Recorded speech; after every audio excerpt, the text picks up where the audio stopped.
Hey guys, what's going on? Welcome in. My name is Zach, and this is my buddy Scott. This is actually Futon for Thought. We kind of tweaked the name a little bit thanks to our first guest today, which will be coming later. Sorry. So anyway, other than that, what's been going on with you this week? Just working. Looking forward to a nice Labor Day 3-day weekend and enjoying some needed time off so I could work around here. So Right. I'm ready to go back to work to get away from my time off. Right. You get away from work to do work. I mean, I feel you the same thing. I mean, for us, we just had a little birthday thing with the daughter yesterday. Went to dinner, took her to get her ears pierced. Fun, busy day. Plus, her best friend came and stayed the night, so it was a pretty fun weekend. So on today's show, we are going to be talking a little bit of wrestling, professional wrestling, sports entertainment. There's so many things or ways to call it. I mean, professional wrestling as a general or a whole started way back in the day, I want to say maybe 50s. I'm not 100% sure, but I just know back then they had the territories. You had South and the North and the East and the West, and all up and down. They had all different territories and all different. That's where pretty much you started instead of like it is now with WWE or AEW or New Japan. So let's see if we can see if I'll just go ahead and say it. Our first guest today is going to be none only the drummer from Redline Drive and also the drummer from LA Rocks, Mr. Drew Dye. So that will be fun whenever he jumps on here momentarily. Let's see. He says he's hopping on right now. Bet. Okay, looks like Drew's about to join us. So give us a second while that happens. Let's see. So obviously Scott and me are a little different in age. So he grew up with like Ultimate Warrior, King Kong Bundy, Hulk Hogan, Macho Man Randy Savage. I mean, obviously I watched those guys growing up too, but not as much as you did. But also it was different because you lived in Virginia versus Texas. So Yeah, we didn't have it. We just had what was on TV. My idea of wrestling was what the high school kids did. And then the first time I went to join the wrestling team, and I thought it was what the guys on TV did. Not the same thing. No. So I didn't, I came along. I'll be honest, most of my knowledge with wrestling comes from playing wrestling video games. Okay. I really, back in the day, the Saturday morning cartoons. Yeah. That had the, Hulk Hogan and Andre the Giant.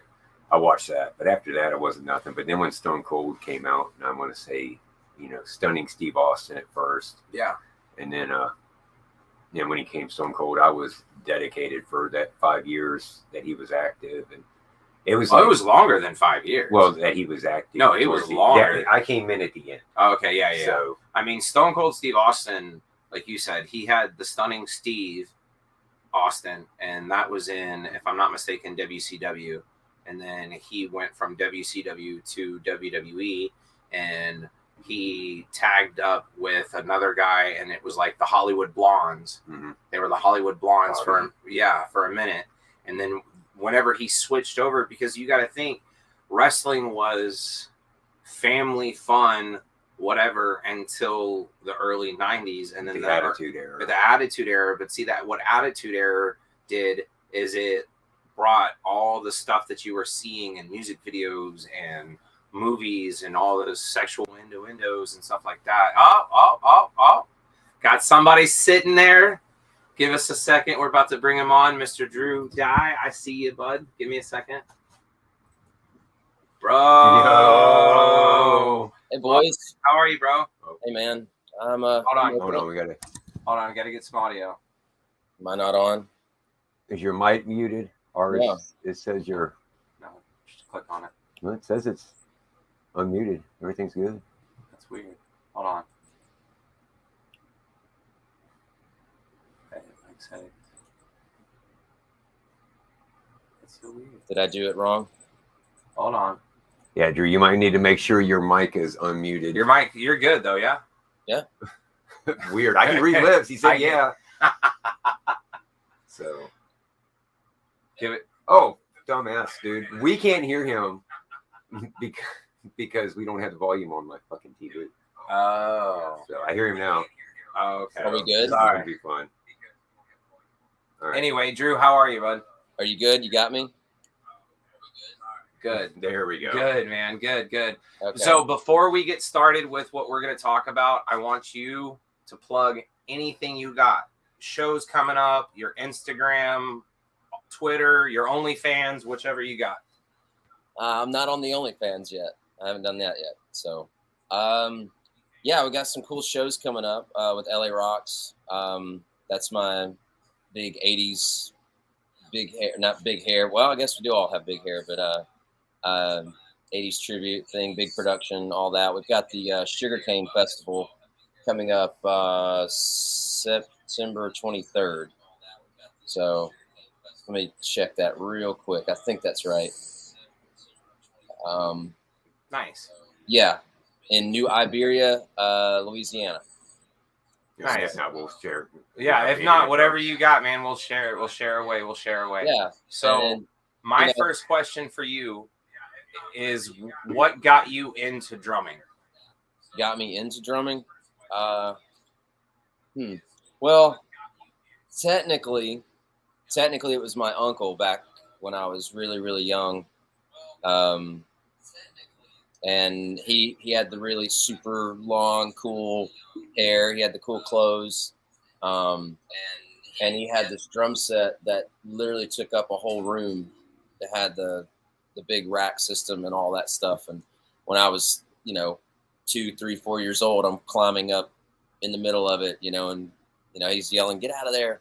But it kind of made me, I don't know, it kind of planted the seed. And obviously I was around a lot of really great musicians when I was younger too. So Here with me, dude. Okay.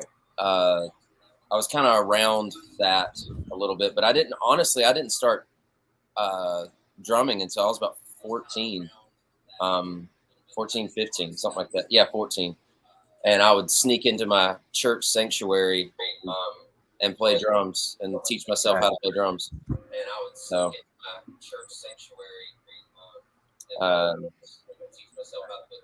So you initially just taught yourself then, yeah?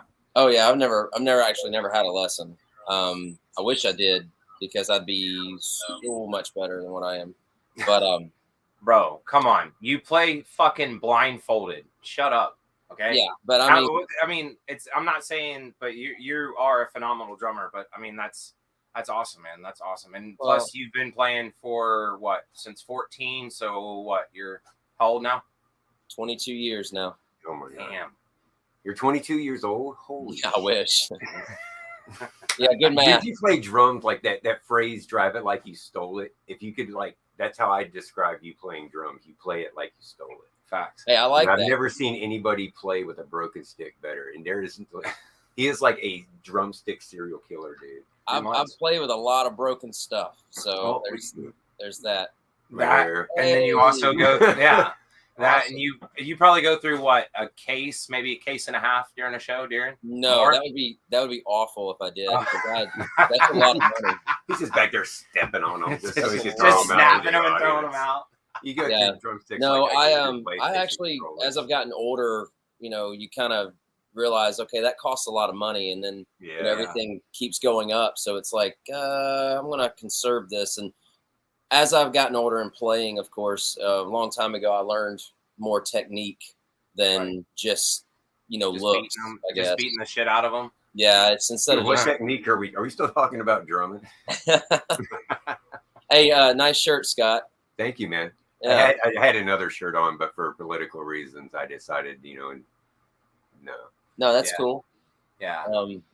But yeah, man, I the way it happened was pretty much my mom would pick me up from like football, baseball, basketball, whatever it was. Right. And it was like during the week, and she was like super involved with things at the church during the week. Like it wasn't like a normal night, so it's not like 10 people were there, of course.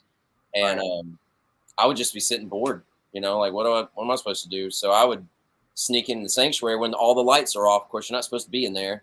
And I would go in there and go up on the drum. They had this big drum set, hodgepodge together, and they had a keyboard up there too.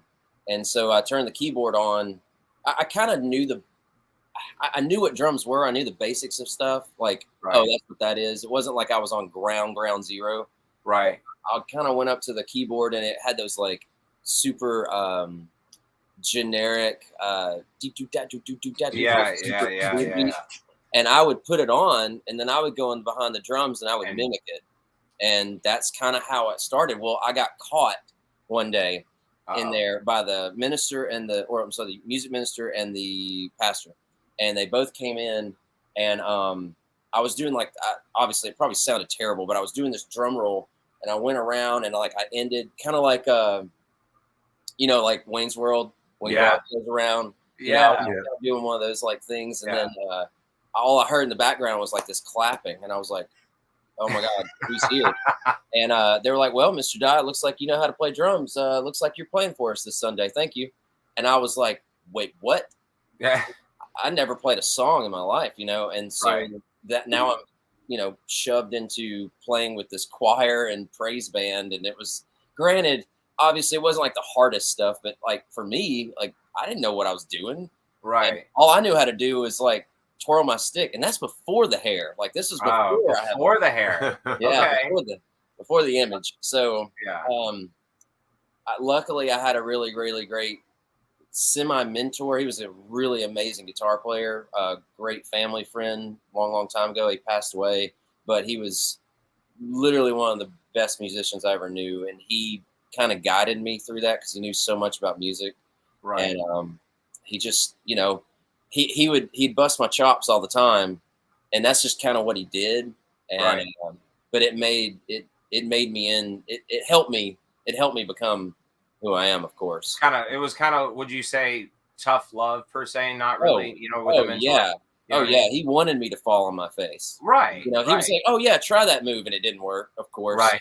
And he was just like, how'd that work out in front of 200, 300 people? And it's like, well, Right. So I will say though, as a blessing, my first gig or performance was in front of a couple hundred people compared to just in your garage or something. So right. I will say that was cool, but like, whoo, like that was some growing pains I had to learn really. Okay. Quickly. Well, let me ask you this: since then, and all the shows that you've played since then, what's been your favorite? Well, that's tough. No, I'm not gonna say favorite. I'm not gonna say favorite venue because we're not doing that. I'm just saying favorite show, favorite, whether it was, with. It's gotta be Rocklahoma. I mean, did you say Rocklahoma? I'm being sarcastic. I'm just saying that because no, it's sir. going on right now. If he wasn't there for load-in. He wasn't there for load-in, bud. Tornadoes and mud. He wasn't there for load-in. Oh my God! I will say, okay. Side note, I'll get to that question, but side note about Rocklahoma, I will say to the people that actually were there, and we pulled it off, and it was pretty cool. I mean, that's a whole nother can of worms to talk about. Maybe one day we can talk about that one. But like, this system of events that happened for that was just like, that is so Spinal Tap. Like, I don't even know how else. I'm surprised you weren't in a pool drinking a bottle of vodka. Dude, everybody in charge of logistics didn't even know what the word logistics meant. It sounded like. Say that again, Scott. I said everybody that was in charge of logistics probably had no idea what the word logistics meant. I didn't understand what kind of. I was like herding, rats. Oh no! Oh, it was so bad. Like, so here's the weird thing about it. Now, okay, getting Rocklahoma, yes, it's an amazing opportunity. But if you are, a lot of people don't understand. There's multiple stages at Rocklahoma, and it's changed over the years too. So like, I had some buddies that played it like over 10 years ago, and it was amazing. Like, it was like. It was like everyone was helping each other. Everyone was like, it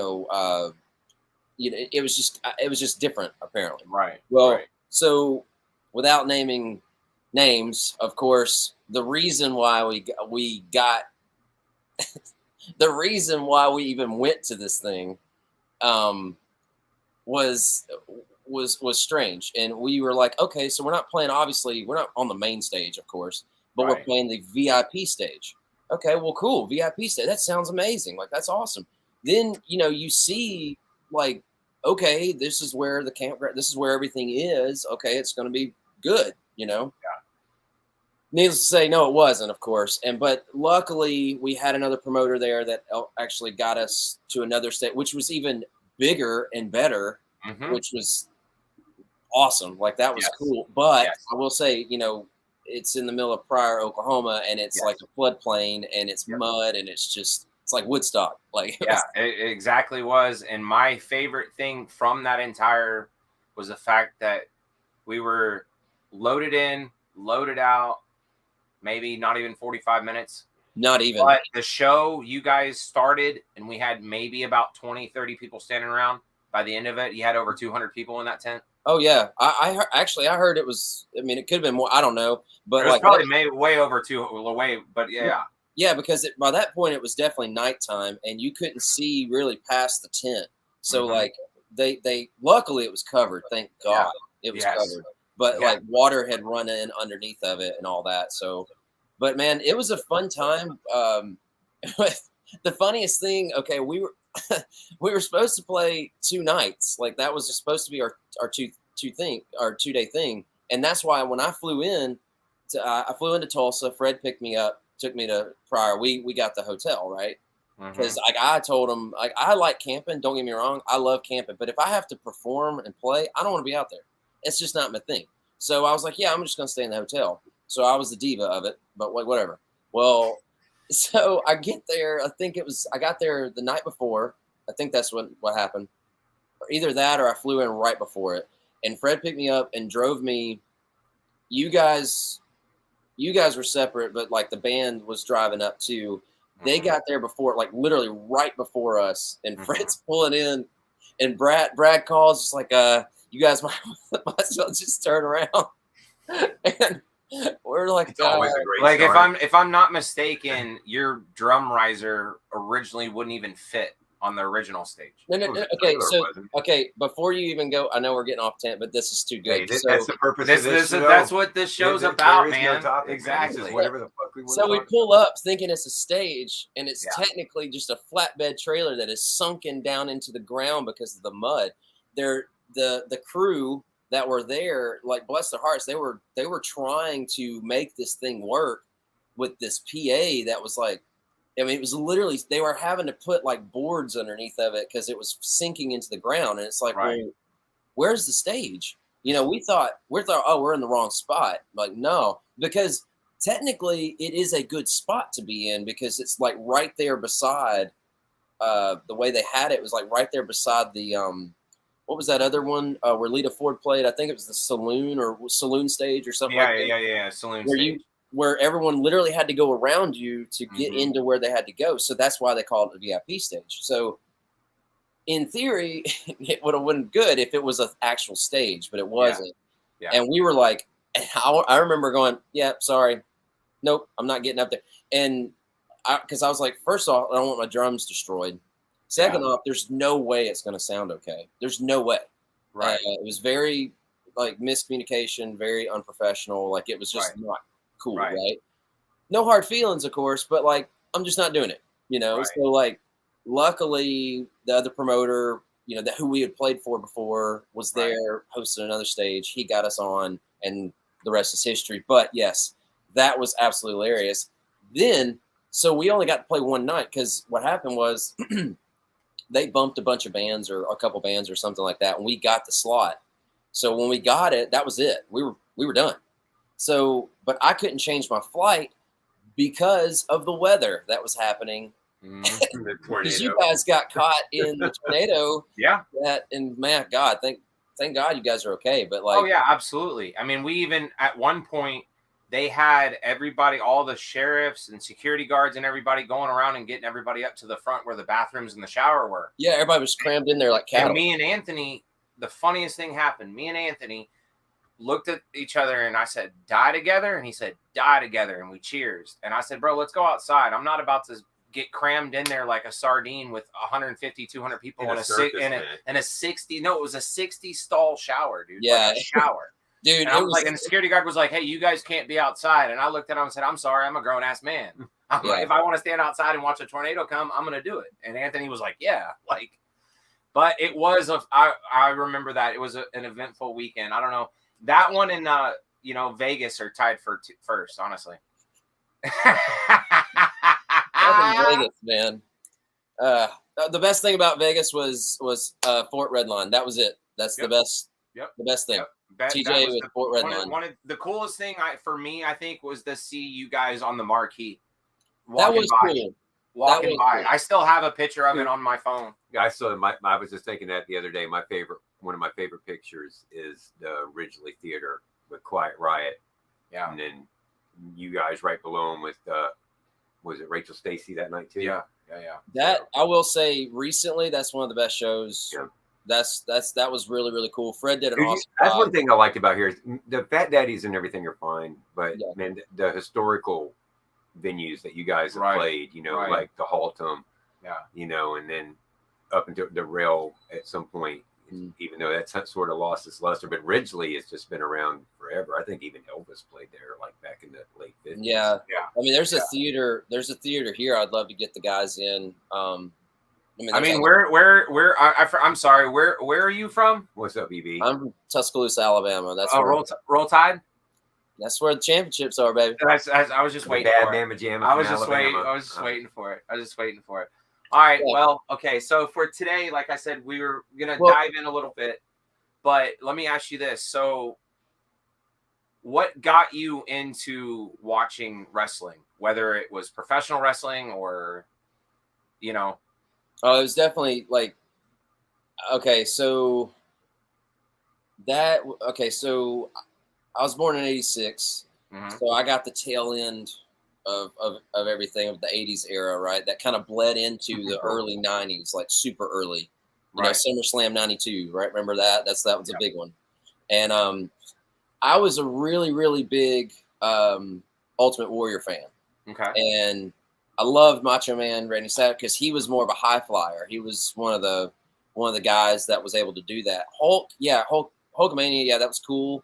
But man, I was always for the other guys, mainly because I just that kind of resonate. The way they cut promos was super cool. Well, I will say Ultimate Warrior is a little crazy. So. Well, I mean, between him and Macho Man, if you go back and look, him and Macho Man actually tagged up for a little bit, and they together cut some of the craziest promos you've ever seen.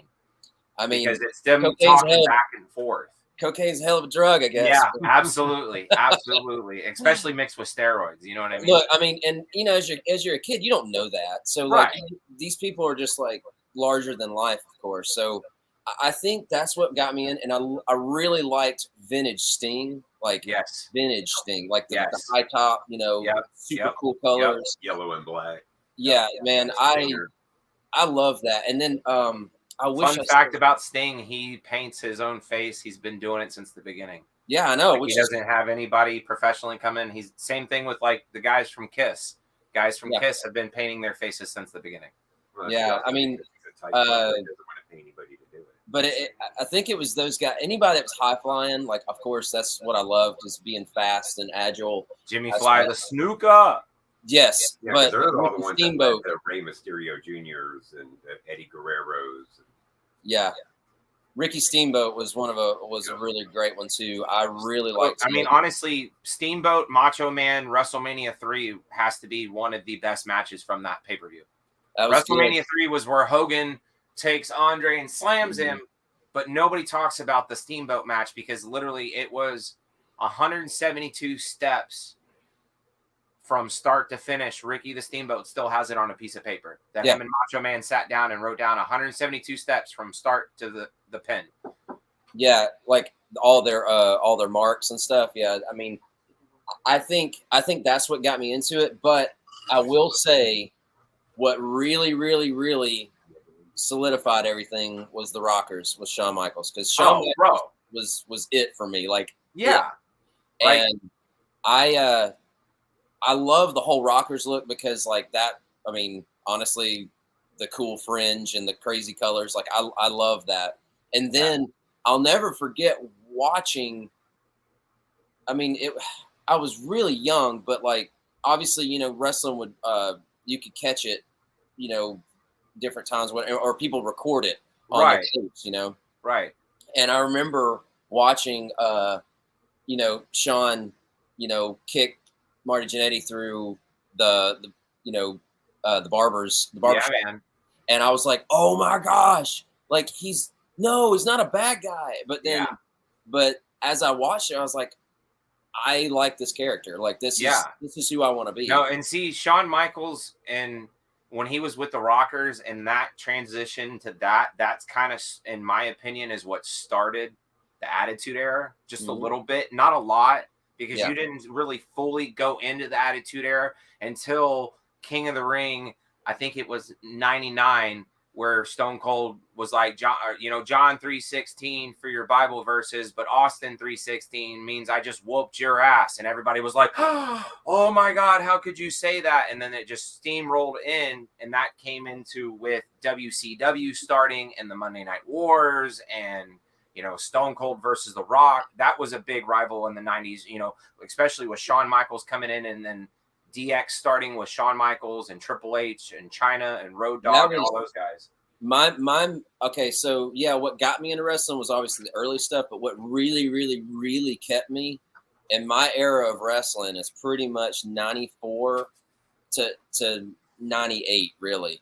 Okay. Like what I really, really like, because it was mainly the rise of Shawn Michaels is what all I really cared about. Shawn and Bret Hart was my second favorite. And it was because they were two completely different wrestlers, but they were so methodical. Both of them were so methodical in how they presented their show and how they presented the act. And then, my favorite match from them was the Iron Man match. Like, oh my God. Like, you imagine going an hour, like that is peak physical condition. I mean, I probably couldn't even last 5 minutes in a ring. Oh, honestly. Shoot. First slam, man. Like, bro, it's not even the slam, it's the cardio. It's the cardio. First chop across my chest.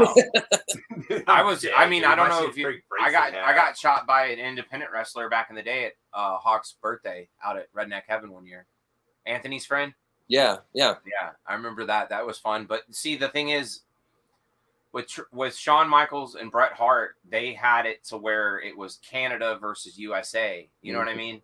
Where, and then the Montreal Screwjob came in just because Bret wanted to leave and go to another company, because at the time WWE was only paying their superstars a certain amount of money versus they're paying you XYZ, but they expect you to travel 360 days a year. Yeah, there was that, and him seeing, like Bret seeing the direction that they were going, and he didn't really like it, because Bret really wanted to be a villain. No. So what happened?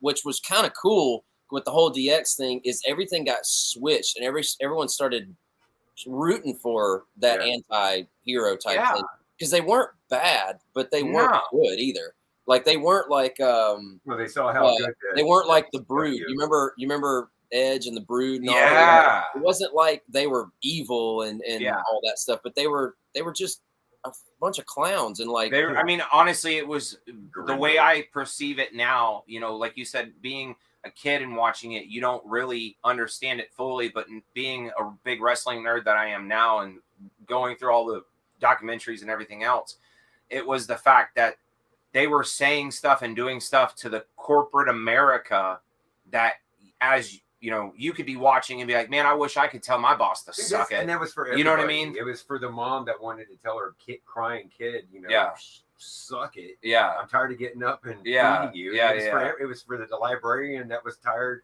of putting books up at the library. She was like, suck it. It was so universal. Everybody could relate to it. Yeah. I think, and like you said, it made the villain the good guy. And then it's like it all transpired back. Like what really got me back into wrestling a little bit was like the Wolfpack. I didn't care about the WCW and NWO, all that. But when they split off and made the Wolfpack with Kevin Nash and Scott Hall, there ain't no better, than, say hello to the bad guy. Yeah. and that was happening literally at the same time. So Yeah, like, so what a it's almost time. like they were feeding, like Marvel and DC, how they always have the same characters with different variations, Mhm. you know, and it's But the cool thing about that time and like being alive at that time and being into it, like it's never, and I'm gonna say this, it's never going to be like that ever Oh again. no, I no, mean, no. granted, I heard that obviously Triple H and Shawn are pretty much over everything now over at WWE because Shawn's like So the new what talent, happened about 2 weeks ago? Vince stepped down right? because initially what happened is back. You remember Sable? Oh yeah, I remember Okay, saying. say everybody does, right? I still got that's the only issue He's of probably the Playboy only I have. Playboy. I was gonna say that's the only Playboy anybody should. I got have. tricked into buying the China But one. they, you got tricked to buy I'm sure. the China I'm one. sure they really pulled your arm, you know. Yeah, right. Oh, dude, it Yeah, was weird. yeah. I thought it was like the country. Oh I was man. like, Oh it's my a god. lot of booze. No, but so Vince apparently had an affair with Sable back in the day, and was like, "Hey, shh, here's 5 million out of the WWE money, not my money, but here's 5 million from the company, hush money." Now there's been about 6 or 7 other female wrestlers that have come out to say the same thing. So now Vince has stepped down and gave Triple H full power. And so Triple H is CEO, and then Shawn Michaels is president and in charge of talent relation now. So Yeah. Shawn Michaels is actually picking and choosing. But now what they're doing is they're bringing people back that Vince released about 2 years ago because of just money situation and just a bunch of BS. Like there was no reason to get rid of people because there was one guy named Braun Strowman, and he's 6'8", 375 pounds. And when he It's a tiny dude. yeah, he's a little, but whenever He's he like got an inch taller than him. right, when he I'm was almost there. yeah, right, yeah, I mean, absolutely. But when he got released, his contract was over $1 million a year. But you also got to factor in they don't pay for their or they have to pay for their travel, they have to pay for their food, they have to pay for their hotel, their injuries unless it happens in ring. Other than that, you know.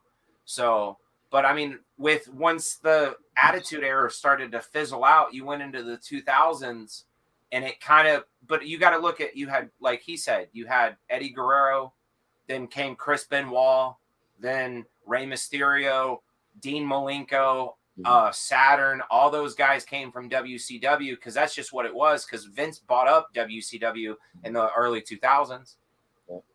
And it's amazing that they were never investigated, for monopolizing. It's like it's so weird. Your competition.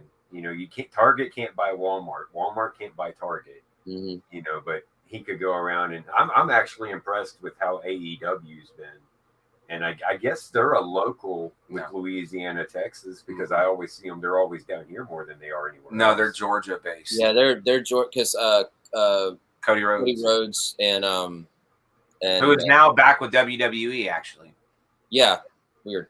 But then Jericho's Well, Jericho helped start. It was Chris Jericho, Cody Rhodes, his brother Dustin, Dean Ambrose, who's John Moxley now, and those were like the key factors when AEW started. That like Tony Khan had the money and he just needed those wrestlers, and then those wrestlers' names brought other people on. CM Punk, Darby Allin, a bunch of Sting. I mean, Sting still wrestles. He's 60-something years old and still flying over the top rope. Who wants to be on that card, dude? I'm not getting my ass beat by a 60-year-old man on a nightly basis. My buddy, I don't watch wrestling anymore. Like a woman, dude. You're a no-win situation. I actually, the only wrestling I really watch is just old stuff. Like if I want to go back and watch some stuff, I will. I actually have a couple box sets, Shawn Michaels box sets that I have. I really like those. Wow. And I'll show them to you. You want to see them? Yeah, I want to see it because I for sure. I've got. All right, so actually, I have a few. Actually, hang on. No, I have one of the coolest things. Okay, so I'm going through the stuff here that I've been dealing with. Right, obviously losing my family, and I'm having to fix a lot of things. Well, I'm uncovering things that I've stored for years, and one of them is. It's funny that we're talking about this because it's wrestling. So hang on.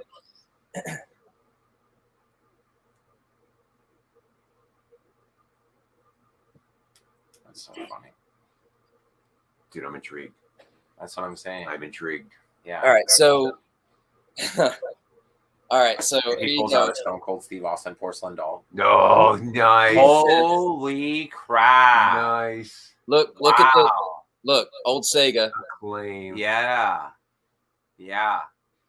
So Wow. it's the Razor Ramon. Dude, I definitely need to get you a VCR. I have one. I still got it. I still got it. So How about that was this? my first. Hey, what about this?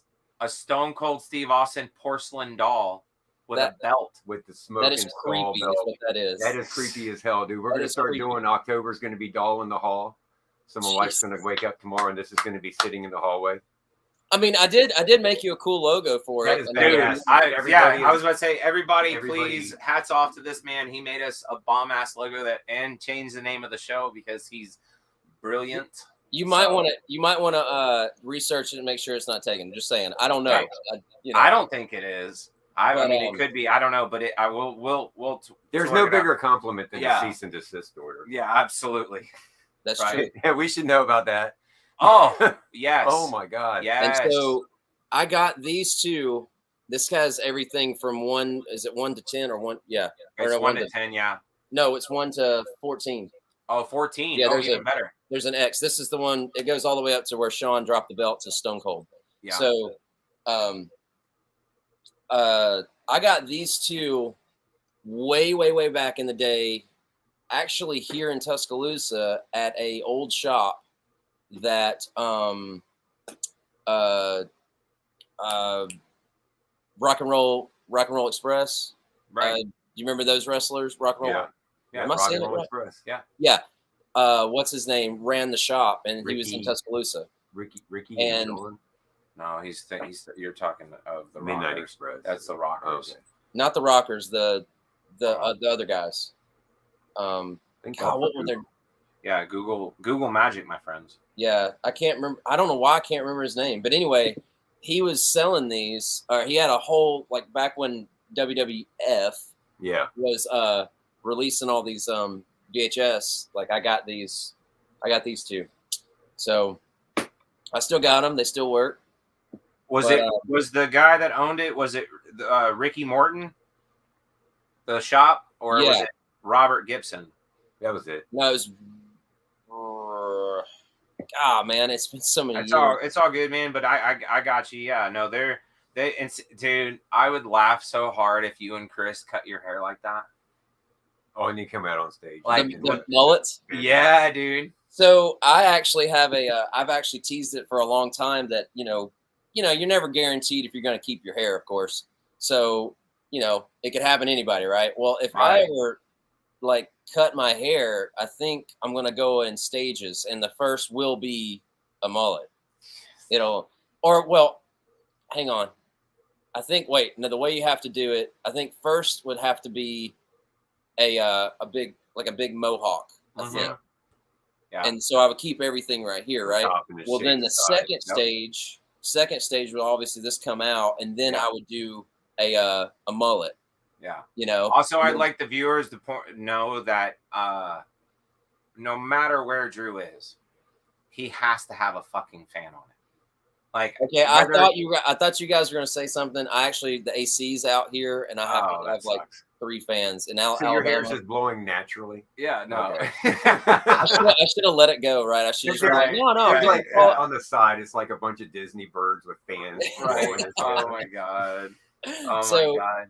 Yeah, no, it's about 80 degrees in this house. Now, let me ask you this: when you got into watching wrestling, was it because of anybody in the family? Was it like your dad, your grandfather, just you?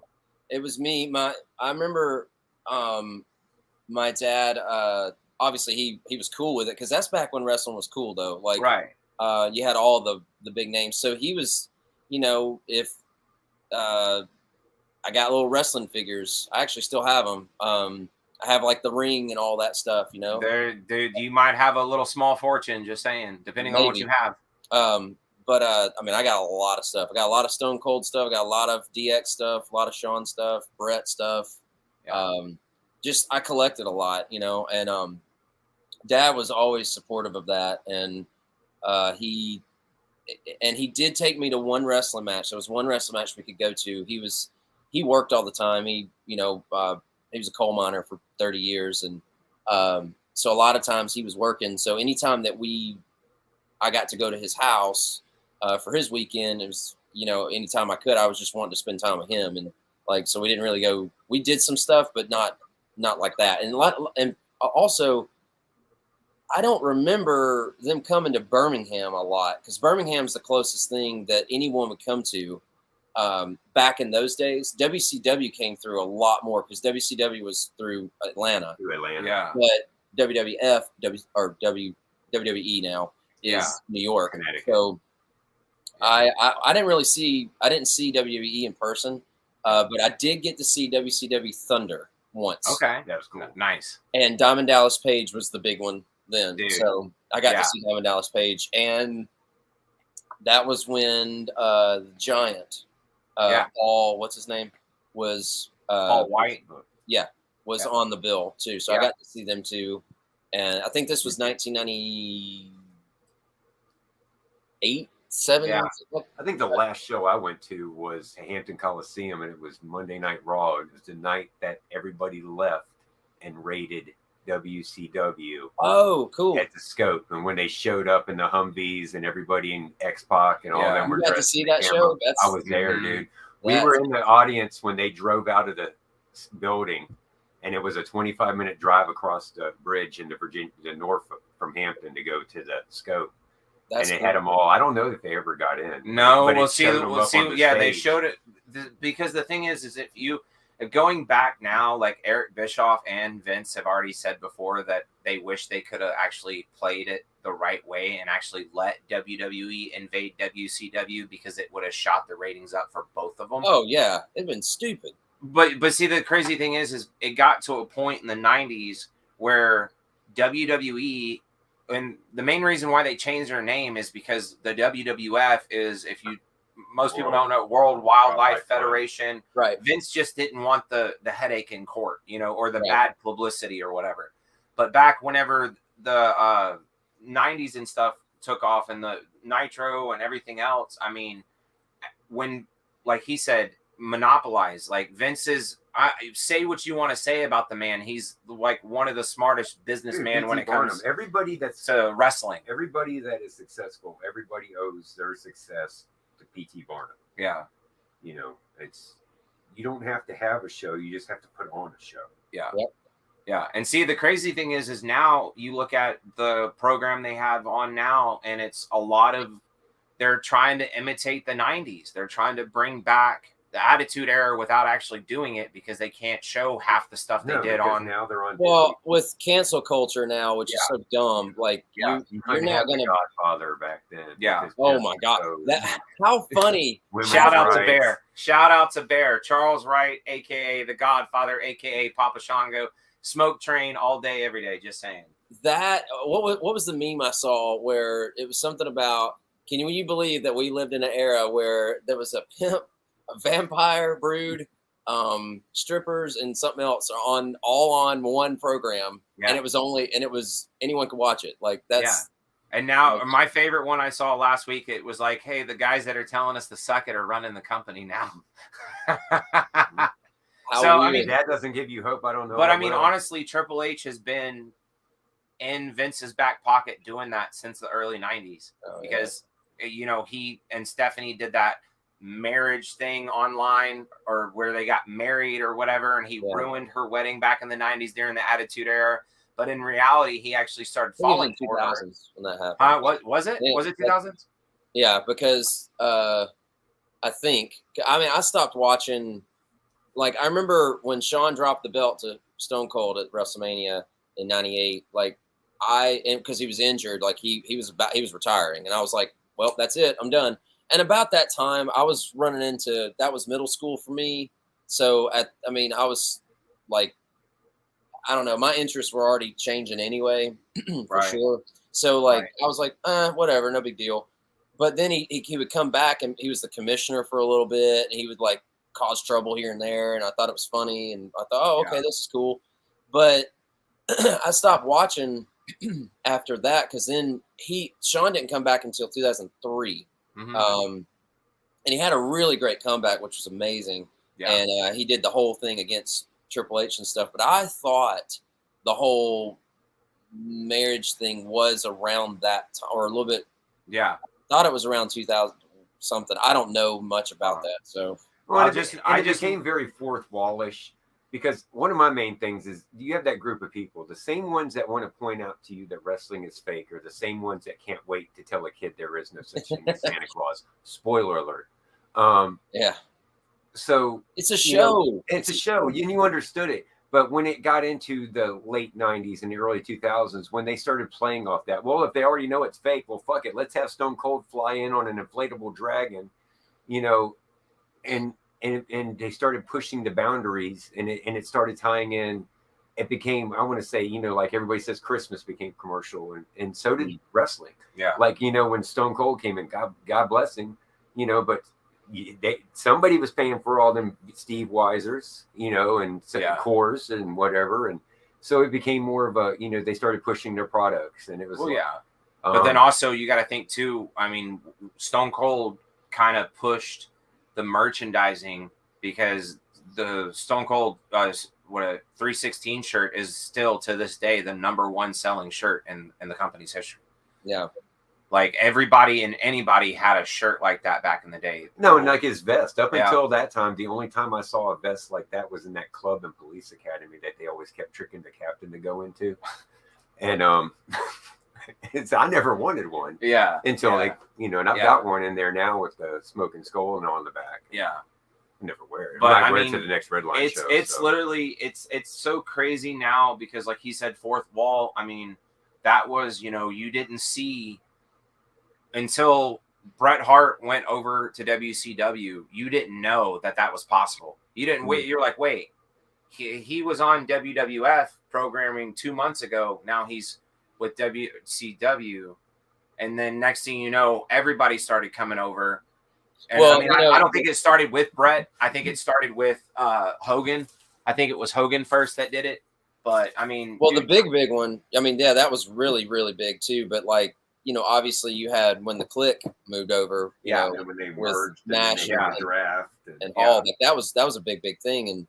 And I think back in the day, like, when they talk about KFAB and stuff, like I honestly, when I was younger, like I knew obviously it was fake, but there are some real elements to that business. And there's some people that fake getting thrown 30 feet from the top of a cage to a table. Oh yeah, Mankind, Undertaker, Hell in a Cell. Yeah, and they get hurt for sure. Yeah, they all don't get along. I don't want to rehearse landing on thumbtacks. That's going to be a one take and done. Yeah, you better get it now. Well, see, the funny thing is about that is there's actually so Randy Orton is on the roster now. His dad was a wrestler, Cowboy Bob Orton. Randy's been around since 2000, maybe 99. And he actually did a match with Mankind, and he was going to do thumbtacks and was talking to Ric Flair about it. And Ric Flair was like, don't do it. I'm telling you, don't do it. It's gonna suck. And Randy was like, man, whatever. You're just old and da-da-da. Randy went out there and he said the very first time, bro, because they told him, like Scott said, to practice it. Like, you need to take a thumbtack and go sit on it. Like, go sit on it a couple of times so you get that initial sting out. And Randy didn't do it. So the very first slam, he gets up and he's got about 40 or 50 of them in his back, in his neck, and his ears. That's when I walk over, I shake the guy's hand, and I just walk back up the ramp and I leave. I'm done. Like, you come in the next week, I'm going to be like, you want paper or plastic with that? Right. Yeah, Scott's contract would be the shortest ever. No. Oh, yeah. And see, that's another thing, too, is you got to think back in the 90s, the contracts were a little lucrative, but then WCW was like, oh, you think that's lucrative? How about we'll pay you double / you only have to travel half the time? Like, yeah, but from what I understand, like, I didn't know at the time, but looking back, it's actually very interesting, like, through these DVDs I've got and stuff like that. They were in documentaries that they've done since. They talk about it was like they were corralling so many people, but then they didn't get any work. Like these guys were, I'm with WC or I'm with this, and then they're just not getting any work. And so Undertaker's prime example. Undertaker started in WCW. and he got renewed for a contract, and he thought he was going to get a little bump, and nothing happened. And he was like, man. And then the guy in charge at WCW looked him straight in the eyes and said, Mark, nobody's going to pay to ever see you wrestle. Oh, yeah. Bro. And he had a 30-year career with WWE and is one of the best performers to ever do it. Yeah, you say The Undertaker, you say that name, and like everyone knows who exactly. Yeah, there's a couple of names in professional wrestling that have changed, like pop culture icons. Undertaker's one, Ric Flair, Shawn Michaels, Bret Hart. Like those four right there, you can literally. That's if you're not a wrestling fan. If I say Ric Flair to somebody, 90% of the time they're gonna go woo. Like it's just it's natural. Yeah, so that's for sure, man. I mean, I like my knowledge of wrestling. Obviously, is just mainly back then, of course. I've kind of tried to watch, like, definitely nothing recent. And when I mean recent, I'm talking probably 6-7 years ago. Okay. Like the last time I tried to watch. Well, even then, I'll tell you now, as a fan, still, as I watched WWE had a pay-per-view last night, Clash at the Castle. It was in UK at a castle in Scotland. Oh, cool. Yeah, it was really the last time they were there was SummerSlam '94 or '91. Oh, that I don't know exactly what it was, but that was pretty interesting. But you also got to think too, back when in the '90s when we were watching, the females were just sex objects. That's true. Now the females are having ladder matches, they're having Hell in a Cell matches, they're having table matches, they're having Iron Woman matches. Like they're doing everything the guys are doing. I mean that's great. You know, that's awesome. And I think that opens up doors for, you know, a different audience to actually want to watch wrestling, which is really cool. Right. I remember I remember Trish being one of the first ones to be very athletic. Yeah. Not only just a symbol, but being also athletic, which was super cool. Right. Lita. What was another one? Was it Lita? Yeah. Oh yeah. Yeah. She did a lot of high flying stuff. Yeah, none of the women back in the 80s, like Scary Sherry and Miss Elizabeth, they didn't wrestle. They were just the arm candy or the managers of the wrestlers, or the whatever. I can't remember what they call valets. Yeah. Well, I remember, what was it? Was it WrestleMania? What was it? 10? I think it was 10 when Shawn and Diesel were fighting, when they were against each other, and Shawn brought Pam Anderson down, and Diesel brought Jenny McCarthy down. I think it was 10, if I'm not mistaken. That was when Lawrence Taylor and Bam Bam Bigelow fought. And that was super cool because Lawrence Taylor is one of my favorite football players, and he came over to wrestling, and he actually did really well. It was pretty cool. You said Bam Bam Bigelow. Do you know the story about him saving children from a house fire? I heard something about that before. Yeah, he I don't know what year it was, but he ran into a house fire and saved 4 kids and ended up getting 3rd-degree burns all over his body. Wow. That's a hero right there. Yeah, man. And he was the one that was in major pain, right? Yes. Okay. Also in major pain. Yep. Yeah, man. Good. It's another good shoot. But no, they I mean, no, you're right. It was WrestleMania 10. Okay. I didn't know. I couldn't remember. And it's crazy because me and my wife, A&E has this thing going on right now called Legends and Rivals. And so they go over legendary careers, Undertaker. The last one was Lex Luger. Oh, wow. Yeah, he's got a crazy story. Yeah. Yeah, he just... Considering the fact that, I found this out through the Dark Side of the Ring episodes on Vice, but I found out that Miss Elizabeth actually died in his house. Whoa. She OD'd in his living room. I knew she OD'd, but I didn't know it was there. Yeah, I know. Because they were dating at the time, and they were both popping pain pills. And it's kind of sad because, Lex Luger and also Shawn Michaels have the similar path they both started wrestling, and then the drugs and the alcohol took over. Mm-hmm. But then they found Christ, and everything's good now. No, that's true. how Sean. That's how Sean came back in 03, because before that, nobody wanted to work with Sean. Nobody wanted to even be in a ring with him because he was a dick. It's so crazy though that's when that was my favorite Sean. Like that's the weirdest. Not behind the scenes, obviously in ring though. Like he couldn't be matched. Like that was he was on freaking fire. Yeah, my favorite, and even before DX, like say like '96 when he got the belt. Yeah. Whenever he's doing the Royal Rumble and stuff, that he won the Royal Rumble twice in a row. Like those were, I love that era because like he was hustling. Oh, like, dude. Big time hustling. Well, I mean, they still have to. I mean, even looking now at the company as a whole, you have to, if you're a championship belt holder, you're hustling no matter what. You got to go on press tours. You got to go, kiss the babies, all that, sign autographs, go on radio shows, talk shows.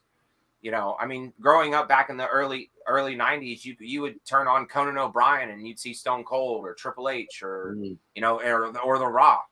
Yeah. And, I mean, The Rock's got so many family members in this now. Like, it's unreal. Like, Usos, Roman Reigns, Nia Jax. Like, his daughter actually just started wrestling. So, yeah. Nobody's brought up Ken Shamrock, dude. Ken Shamrock. Where he integrated UFC, one of the first UFC fighters to come into wrestling. That's true. Remember now, if you fast forward to look at it now, what was it? The corporation? Yeah, the corporation. Okay. Yeah, but if you look at it now, it's funny you say that because now there's Ronda Rousey in WWE. Yeah, and she looks. But I remember Ken Shamrock. I remember being scared of that dude because like dude, he was right? Freaking crazy. It's like you talk shit on him, he looks at you through the TV, and you're like, damn, he heard that shit. Yeah. Yeah, I mean, like he was mean. Like, he didn't. When he got everybody in the ankle, I literally thought he was going to break everybody's feet. Oh yeah. And see, the thing is, it's same thing with like Kurt Angle. When Kurt Angle started doing it, there's some like you say, yes, we know it's a show. Yes, we know, but there's sometimes where you're watching it and you're like, ooh, that didn't look right, or ooh, that didn't. They took a bullet pretty hard, yeah. Yeah, I might twist my ankle getting up and walking out of this room. I can imagine. There's an instant where Triple H ran down to the ring to break up a match back in the early 2000s, and he tore his quad muscle off the bone. And he still wrestled for an hour with a quad muscle just flinging around in his leg. Like, dude, whenever I was playing, when I was playing football and baseball and all that growing up, I remember having some quad injuries, and it was the worst. Like, that's when I retired. I didn't do anything extensive like that. I mean, thank God. About 7 years ago, we were playing softball, and I tried to round a double out of a sloppy single. And, man, I full on turned at first base, and both my quads went, nope. Yep. And I hopped into second and, like, laid on the ground until somebody came. Like, they had to pick me up and carry me. And, like, when I sat down, I couldn't bend my knees. Yeah. I mean, so that was it. That was my last softball. Awful.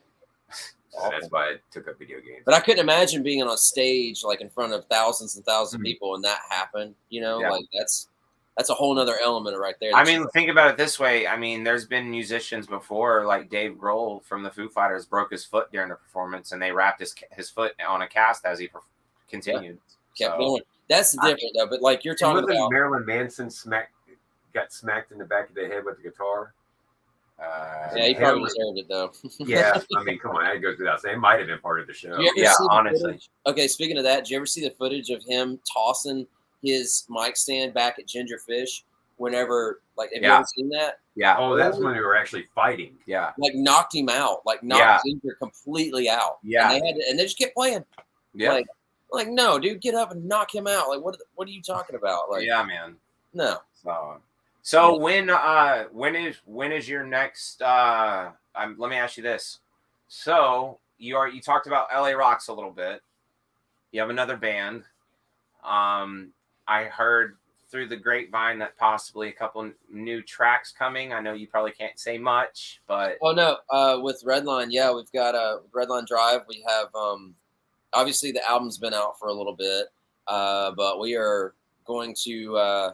We've already been back in the studio. We got 2 tracks down. One somebody who uses your songs in my videos. Let me yes how excited I am about that.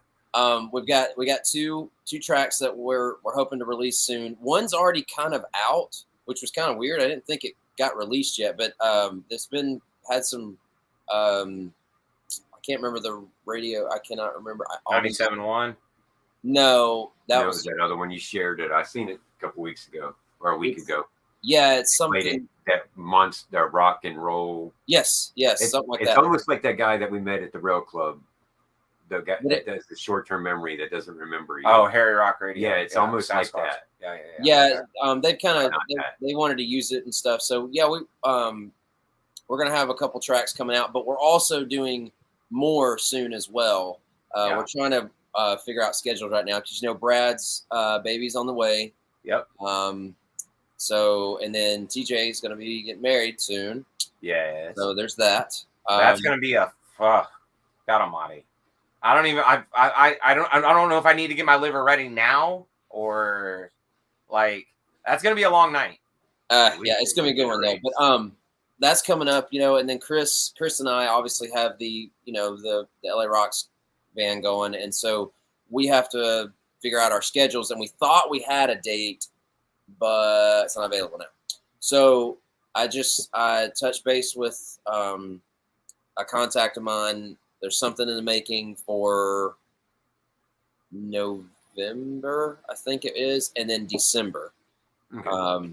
As of right now. So you talking Redline though, yeah? Yes, I'm talking Redline. Yes. Okay, good. Yep. And then obviously that's shows, but with tracks as well. So right. We're trying to figure out if we're going to do another album right now or just release singles like we're doing right now. Like we're kind of like prepare if we're just going to do it all in one thing, like an EP, or we're just going to keep doing singles. Because I mean, not to go on a crazy tangent, but like the music industry's changed a lot too. So we're definitely trying to figure that out. Like, oh wow, like even the big artists are on just releasing singles. They just right. Instead of dropping albums, because wouldn't you say or agree that putting an album together is more time sensitive or more time crunching than just getting together for like 2 weeks and throwing a song together, or 3 weeks or whatever it is?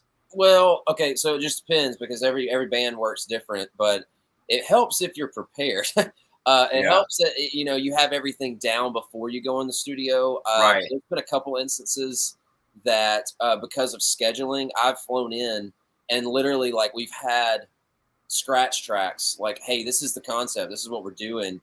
We need you to get drums down. It's like, okay, cool. So a couple days knock those out, and then like I don't even know what the final result is until it's out because like when I hear it, it is so raw and everything, just like the album. Like there was a lot of songs on the album that were like that. Right. And luckily it turned out great, of course. But you just the new album is phenomenal, 100%. Yeah, and the artwork was done by Chris, right? Yep. Like. It's really, really. I keep telling Fred that we need to get like shirts made with that artwork. It's a very busy artwork though, so like shirts would be kind of hard. I think it'd be cool if we did like a black and white stencil of it, like it'd be all black and white, just the stencil. So, but yeah, that was an idea that came about with just how the songs were, because every single song is literally a truth song like that. It's real events that happen in every single song.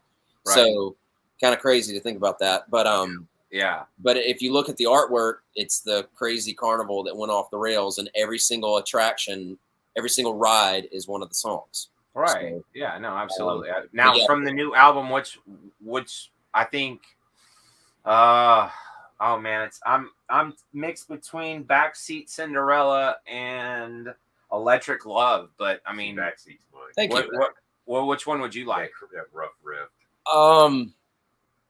So, man, that all of them are really, really good. She-Wolf is a favorite of a lot of people. A lot of people don't know the behind the scenes on everything with the album, but I will say, TJ wrote a lot of the tunes, and he did such a great job on it. And She-Wolf was one of my favorites he wrote. Right. But that's like in a whole nother class over there. I think man, I love Backseat Cinderella, obviously, but like I love it for the fact of it. The intro was cool, Yeah. and the arrangement of the song I really liked a lot. It was fun to write and kind of. Well, who did the intro? Okay, so originally I did it, but that recording apparently went away, and I really wish they would have saved it because it would have been a really cool little back thing. Because I went in the studio and I did the voiceover. I wrote the script for it and did the voiceover, and then I'd like changed my voice and did it, and then I went into the booth and I said, "Hey, can we alter it a little bit?" And he got my voice so altered and it sounded so good, and I was like, "Oh, this is so funny!" Like I was cracking up. It was so good. Hold on. So time out. So originally in the original like rough cut of that song, the intro is your voice talking. Yes. Like I did all of it, and they're like in love with that person. Oh yeah, dude! Like that girl's so hot. I can't wait. I'm quitting my job. I'm gonna go find her. It's gonna be like Michael Scott trying to find the chair model. Yeah, dude. Yeah. So like I actually now what you're hearing on the track is not me, of course. That that was done by one of TJ's friends, a really, really, really great musician. So she's credited in the album. But she went back in and redid it, and then we kind of altered it from there because as we were talking, it was like, no, it'd be kind of cool to actually just have a girl on the track. I'm like, yeah, but like funny looking back now, it'd been cool to have just that piece as a bonus track. Yeah. Like, hey, guess who it is? Like, guess the member. Because man, we had a ball that day, man. It was because I remember being at TJ's house and I was telling him, you know, when we were recording the songs, I was like, dude, I've got this really cool intro that I'm writing. What do you think? And like, I was like, I did it out for him. Like I acted it out for him. And he's like, dude, that's freaking cool. And I was like, I really think it'd be really funny to go in the studio as a guy and do that voice and make it our own. And we did, and it was cool, but we kind of went back and forth and it was like, yeah, let's just have an actual girl on the track. So it sounds hilarious at the show to just have like a black silhouette as a person as it's talking, and then as the lights come up, it's just Drew standing there with the mic. Yeah, man. So interesting you say that because was it Haltom? It may have been Haltom when we first when it was like Chris's first show, right? That Christmas show. Yeah. Do you remember that? Yeah. So it may have been. I think it was that one, and because that's when we played all the new tracks. And, it was right before. Yeah. Oh yeah. It was before the album released. Yeah. And I think we played that. Man, my memory's so. I just remember the show started with the right. Okay. So I love that. But because of that, this is the reason why that happened. Is I think it's this show. Man, my memory's so crazy, but we weren't sure that our intro was going to play. And so I was like, well, hey, if we're opening with Backseat Cinderella, I'll just get behind the kit. I'll do the intro. I mean, funny. I knew the script, so I could do it. Yeah, so, you wrote it. Right. And I was like, but we were like, no, you know, we had a whole other thing together, like the Griswold thing, because I got Jeff over at Session Works to help me with the mixing and stuff. Yeah. Of that, because like it was just super funny. Like we had to do that, but then there was I don't know why there was a moment where we thought it wasn't going to work. Right. And it could have been that show, it could have been another. I can't remember, but there was a time where I was going to sit behind the kit and do the intro, like, and no one. I think you're right. I think your memory's not bad. I think it was a Haltom show because that was Chris's. That was Chris's. Yeah, that was Chris's first show, and I mean, honestly, it's unreal how his vocals get. Like, I don't understand where his nuts are 90% of the time. He's a monster. You see him do it. It's not like, you know, you're seeing him doing it with Redline, and you see him doing it with the shows through the week, and then all of a sudden, just on my Facebook, it pops up, hey, we're not doing anything tonight, so me and this guy are going to be doing a 4-hour acoustic set. Yeah. You know, and I'm like, good Lord. Like, how much Bon Jovi can you sing? No, I'm just Yeah, and here's the thing. Here's the thing about that, about him and Brandon. You know, Yeah. Brandon's one of the guitar players in LA Rocks. Yeah. He's a songbird. That guy has. Brandon can sing too. Oh my God! Like those two together are insane, man. Like they're monsters. They harmonize perfectly. Oh, it's ridiculous. It's dumb ridiculous. Okay, like when you go see their acoustic sets, the way it's just Brandon on acoustic guitar and Chris, and they're both singing, and they do acoustic versions of like a lot of like Van Halen, Warrant, a lot of Bon Jovi and stuff. Like, dude, it's great. Like they sound so good together. They do "Dance the Night Away" from Van Halen, and that's my favorite that they do. I gotta now see. That's the thing is, Chris, I don't think they ever go live or anything, do they? I don't know why they don't. But I don't either, man. I don't either. And Facebook's got it now, where as you go live, people can send donations. You can put all kinds of stuff up. You can just be like that there. Not with like I didn't tell them that. So but I think that they work their butts off on that. And here's the crazy thing about LA Rock shows. They used to do, and this was before I was even in the band, it was like a regular thing that they used to do an acoustic set before playing. Like so Chris and Brandon had to do double singing duty before. Like they would maybe even only did like a 30-minute thing. But imagine like you're having to start work 30 minutes early and then put on a bigger show right after that. It's like Jesus. So those guys are troopers, man. I mean, that's like we were talking the other day about how cool it would be to have an LA Rocks Red Line Drive show. That would be great. And I understand it'd be exhausting because you would be pulling double duty. Chris would be pulling double duty. And the guys could kind of pull in and do, but like I was saying, you just kind of do 4 or 5 songs from each one. Don't do like a full-on hour set. With encores and then go on, it'd just be like a nice mixture. And you guys are so tight and you know each other enough that you can all just kind of, and instead of just being up there, you could almost be up there together, almost like a new age, not new age, but like a new jam type session, like with Soul Shifter, how they kind of got started was with Weezer and all them just kind of hanging out with what's his face from the Toadies. Oh yeah. So it's one of those where I thought about it for all day until I actually had to say it. Well, so our last show, when